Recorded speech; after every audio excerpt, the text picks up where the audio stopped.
दोस्तों, आज मैं आपको एक ऐसे स्कैम के बारे में बताऊंगा जो वकालत के पैसे से जुड़ी है और न जाने कितने लोगों की जिंदगियां बर्बाद कर चुकी है। इसमें लोग केस मुकदमे से रिलेटेड वकील को ढूंढने जाते हैं और एक अच्छे खासे स्कैम का शिकार हो जाते हैं और इस प्रकार के मामले न जाने इंडिया में कितने आ रहे हैं और न जाने भविष्य में कितने आएंगे।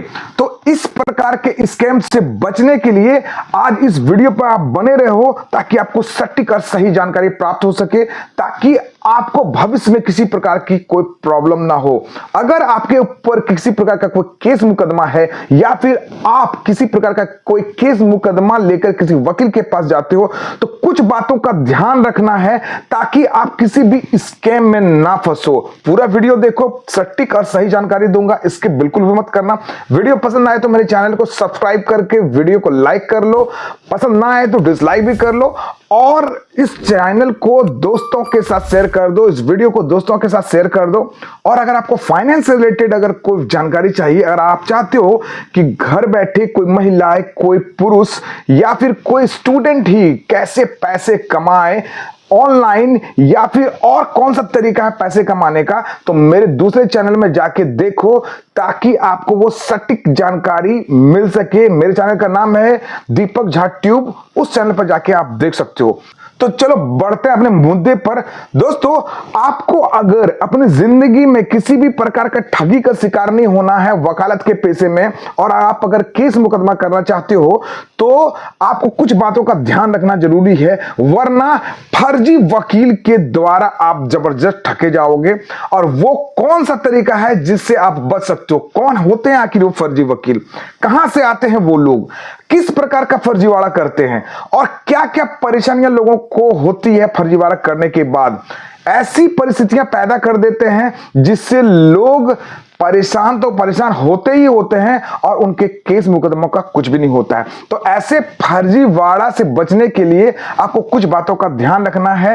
फर्जीवाड़े करने वाले वकील का सबसे पहला जो लक्षण है वो आपके डॉक्यूमेंट को देखेंगे और बिना उस चीज को देखे हुए आपके ऊपर फीस का डिमांड करेंगे और आपको बताएंगे आपके केस में बहुत ज्यादा पेचीदगी है और आपको हाई अमाउंट ऑफ फीस आपके सामने ऑफर करेंगे और आपको इतना ज्यादा कन्विंस कर लेंगे कि आपको ऐसा लगने लगेगा कि नहीं, सही मायने मेरे केस में बहुत ज्यादा पेचीदगी है और आप पैसे देने के लिए तैयार भी हो जाओगे। लेकिन हाथ में आपके कुछ भी नहीं आएगा, ना तो वो आपका केस फाइल करेंगे और ना ही आपके केस में किसी भी प्रकार की प्रोसीडिंग होगी। उस तरह के वकीलों का लक्षण ऐसा होता है, आपको पकड़ना कैसे है इस चीज को देख लो। कोई भी वकील अगर जेन्युइन होता है वो आपके डॉक्यूमेंट को पढ़ने के लिए आपसे वक्त मांगेगा और वक्त जब आप उसको उनको दोगे तो आपके ब्रीफ की पूरी जानकारी आपको आपके अपने चैम्बर में बुला के आपको देगा और बताएगा कि आपके केस की पूरी पेचीदगी क्या है। लेकिन अगर एट ए टाइम क्विक ही आपको अगर ये बता रहा है कि आपके केस में बहुत ज्यादा पेचीदगी है, 10 मिनट आधा घंटा देख के और आपसे हाई फीस का डिमांड करता है और आप उसके फी को दे देते हो, तो ऐसा काम बिल्कुल भी मत करो। दूसरा, झूठा वादा। अगर कोई वकील आपको यह कहता है कि आपको मैं केस 100% जिता के दे दूंगा, तो आप इस प्रकार के वादे से बिल्कुल बचो, क्योंकि कोई भी लॉयर किसी भी केस की सर्टेनिटी नहीं बता सकता है और यह बिल्कुल भी नहीं सकता है कि वो केस 100% जीता जा सकता है। केस की प्रोसीडिंग, जीत और हार सिर्फ एविडेंस और लॉ और फैक्ट पर निर्भर करती है। और अगर आपको कोई भी वकील अगर डायरेक्ट आपको यह बोलता है, पूरा 100% वादा करता है कि आपको वो केस जिता के दे देगा, तो आप उस प्रकार के झूठे वादे में मत फंसो और समझ जाओ कि ये जो वकील है वो फर्जी वकील है। साइड हट। फर्जी वकील पकड़ने का जो तीसरा तरीका है, फर्जी वकील हमेशा आपको शो ऑफ करेगा। वो आपको अपनी डिग्री दिखाएगा, वो आपको अपनी आई कार्ड दिखाएगा, वो आपको बार आईडी दिखाएगा, एनरोलमेंट नंबर दिखाएगा और आपको कन्विंस करने की कोशिश करेगा। जो रियल और जेन्युइन लॉयर होते हैं वो कभी भी ऐसा काम नहीं करते हैं, वो अपने वर्क और एक्सपीरियंस के आधार पर काम करते हैं। अगर आपको इस प्रकार के लॉयर सामने मिलते हैं और वो हमेशा शो ऑफ करते नजर आते हैं तो आप उनके बैकग्राउंड को चेक करो कि रियल मायने में वो इनरोल बार एसोसिएशन में है या कि नहीं है। आप जाके डिस्ट्रिक्ट बार एसोसिएशन में जाके पता कर सकते हो, और जो जिस रजिस्ट्रेशन नंबर के बारे में वो बता रहा है उस इनरोलमेंट नंबर को चेक कर सकते हो, या फिर आप उनके नाम के अनुसार अल्फाबेटिकली वहां रजिस्टर्ड में नाम मेंशन होता है, वहां पे भी जाके चेक कर सकते हो। और उनका बैकग्राउंड उनके अगल बगल वाले लॉयर से, या फिर अगर कोई क्लाइंट वहां पे है तो उसके द्वारा भी पूछ सकते हो कि इनका कोर्ट का बैकग्राउंड कैसा है। तो इस प्रकार से भी आप फर्जी वकील को पकड़ सकते हो। दोस्तों, आपको हमेशा पेशेवर वकील पकड़ने चाहिए जो बीसीआई के द्वारा रजिस्टर्ड हो, साथ ही साथ स्टेट बार एसोसिएशन के द्वारा भी रजिस्टर्ड हो और डिस्ट्रिक्ट बार एसोसिएशन के द्वारा भी रजिस्टर्ड हो, और जिनका एनरोलमेंट नंबर जो है बार एसोसिएशन के द्वारा दिया गया हो, उनको आप चुन सकते हो। और उनके केस रिकॉर्ड के बारे में आप कोर्ट कैंपस में जाके पता कर सकते हो। साथ ही साथ बार एसोसिएशन में जाके भी उनके रिकॉर्ड को आप खंगाल सकते हो कि रियल माने वो जेन्युइन वकील है भी या फिर नहीं है। अगर आपको सारी चीजें सही मिलती हैं और आपको उनका बैकग्राउंड सही दिखता है तो ही आप जाके वकील चुने, अन्यथा इस प्रकार के वकीलों से आप दूर रहें। दोस्तों, अगर आप फीस का लेन देन करते हो तो आपके फीस के बारे में स्पष्टता होनी जरूरी होती है। आप पहले अपने वकील से बात कर लो कि आपका जो पर डेट का चार्ज क्या होगा, या फिर आपका ड्राफ्टिंग करने का चार्ज क्या होगा, मिसलेनियस पिटीशन करने का चार्ज क्या होगा, या फिर एट रैंडम वन टाइम आपकी फीस क्या होगी। अगर आप पूरे कोर्ट प्रोसीडिंग को देखते हो तो आपकी कोर्ट प्रोसीडिंग फीस क्या होगी, आप उस प्रकार की भी बात कर सकते हो। और इसके लिए आप एग्रीमेंट भी कर सकते हो ताकि आप बाद में किसी भी प्रकार के झंझट में ना पड़ो और फर्जीवाड़े में ना फंसो।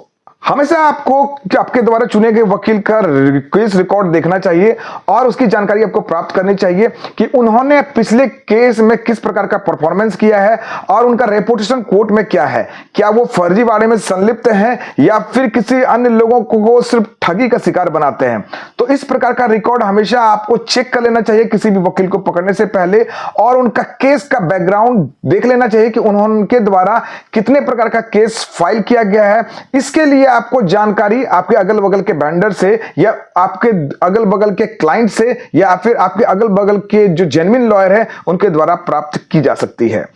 दोस्तों, जो फर्जी वकील होते हैं वो हमेशा कभी भी आपको ऑफिस में नहीं बुलाएंगे, ना ही चैम्बर पे बुलाएंगे। वो आपसे व्हाट्सएप पे बात करने की कोशिश करेंगे, आपसे फोन पर कॉल पे बात करने की कोशिश करेंगे और कोर्ट कैंपस में बुलाएंगे। कभी भी आपको अपने चैम्बर में बुलाने की कोशिश नहीं करेंगे, क्योंकि जो अगर वो चैम्बर पर बुलाएंगे तो उनका फर्जीवाड़ा सामने आ जाएगा, क्योंकि ना तो उनका किसी प्रकार का कोई चैम्बर होता है और ना ही कोई ऑफिस रिलेटेड कोई वर्क होता है।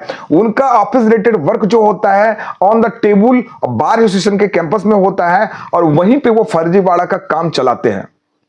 और अगर इस प्रकार के लॉयर जो आपको सिर्फ व्हाट्सएप और फोन कॉल पे संपर्क करते हैं, आप उनसे दूर रहें और सुरक्षित रहें। दोस्तों, अगर आपको कोई वकील आपको आपके केस के बारे में गलत जानकारी दे रहा है, अगर आपको ऐसा लगता है तो आप दूसरे लॉयर से संपर्क कर सकते हो, क्योंकि फर्जी वकील के पास ना तो केस स्टडी से रिलेटेड किसी प्रकार की कोई जानकारी होती है, ना वो आपका केस को स्टडी करते हैं, ना से लॉ से रिलेटेड उनके पास किसी प्रकार की कोई जानकारी होती है, और ना ही वो कभी किताब और कॉपी से वास्ता रखते हैं। इसलिए आपको वो केस की सही और सटीक जानकारी बिल्कुल भी नहीं दे सकते हैं।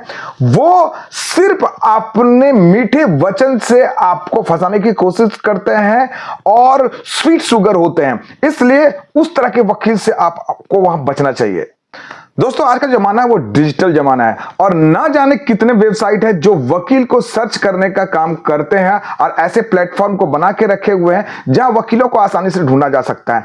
तो बहुत सारे ऐसे वकील आपको ऑनलाइन मिल जाएंगे जो फर्जीवाड़ा में संलिप्त होते हैं और हर डिस्ट्रिक्ट में आपको वो इनरोल दिखेंगे और सिर्फ उनका जो इनरोलमेंट वेबसाइट तक ही निर्भर होता है। वो आपको दूर से ही आपका पैसा ठग के और आपके केस की किसी भी प्रकार की प्रोसीडिंग नहीं करेंगे, और आपका केस जब समय फाइल करने का होगा उस समय को वो बर्बाद कर देंगे, और जब तक आप उस चीज को समझ पाओगे, तब तक आपका जो काउज ऑफ एक्शन है या फिर लिमिटेशन ऑफ द टाइम है in accordance of the law of limitation, आपका वो खत्म हो जाएगा और आप कुछ भी नहीं कर सकोगे, चाहे वो सिविल मैटर में हो या फिर क्रिमिनल मैटर में। आप सिर्फ ठगी का शिकार होगे। तो ऑनलाइन डिस्कशन और ऑनलाइन पैसे लेने देने से बिल्कुल बचें। अगर आप इस प्रकार का आपके पास डिमांड आता है कि आप मुझे इतना रुपया प्रोवाइड कर दो, तब मैं आपका ये काम घर बैठे कर दूंगा और आपको सर्टिफिकेट आपके घर तक कुरियर कर दूंगा, तो ऐसे वकीलों से बिल्कुल बचे। सिर्फ वो वेबसाइट तक ही सीमित हैं और उनका रजिस्ट्रेशन और उनका जो एनरोलमेंट है वो कहीं भी नहीं होता है, सिर्फ वेबसाइट तक ही निर्भर होता है। वो सिर्फ आपको फोन टॉक्स या व्हाट्सएप नंबर पर ही संपर्क करेंगे और मीठी मीठी बातों में फंसा के आपसे पैसे ऐंठ लेंगे और आपके केस प्रोसीडिंग का कुछ भी नहीं होने वाला है। अगर आपको इस प्रकार की वीडियोस पसंद आती है तो मेरे चैनल को सब्सक्राइब करके रख लो और नित्य 3 प्रतिदिन वीडियोस देखने के लिए मेरे चैनल पर बने रहो। और अगर आपको पैसे से कमाने से रिलेटेड वीडियोस पसंद आते हैं तो मेरे दूसरे चैनल दीपक झा ट्यूब को जाकर सब्सक्राइब कर लो। वहां आपको घर बैठे पैसे कमाने से रिलेटेड जानकारी आपको वहां मिलेगी, ताकि बच्चे, औरत और जो पुरुष हैं जो घर बैठे हैं और बेरोजगार हैं वो अच्छे खासे पैसे कैसे कमा सकते हैं और सही तरीके से और कम समय में। तब तक के लिए जय भारत, जय हिंद।